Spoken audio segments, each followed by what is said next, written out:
کراچی پاکستان زندہ باد basic organization Karachi social worker wing کے نئے دفتر کا افتتاح۔ کراچی کے ضلع کرنگی میں پاکستان زندہ باد basic organization Karachi social worker wing کے نئے دفتر کی افتتاحی تقریب منعقد ہوئی۔ دفتر کا افتتاح تنظیم کے بانی و قائد Mir Nadir Ali Abro, director anti corruption department Sindh نے کیا۔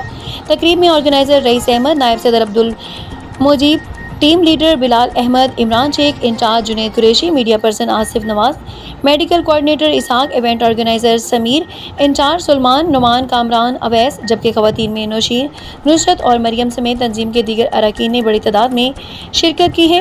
شرکا نے بانی عقائد میر نادر علی ابڑو کی پرتپاک استقبال کیا، جبکہ افتتاحی تقریب کے بعد قومی ترانہ بھی بجایا گیا۔ اس موقع پر مقررین کا کہنا تھا کہ پاکستان زندہ باد بیسک آرگنائزیشن کا مقصد ملک کی خدمت، عوامی مسائل کے حل میں کردار ادا کرنا اور قومی اداروں کے ساتھ یکجہتی کا اظہار کرنا ہے۔ انہوں نے کہا کہ تنظیم عوام کی فلاح و بہبود کے لیے دن رات سرگرم عمل ہے اور ہر ممکن تعاون فراہم کرنے کے لیے کوشاں رہے گی۔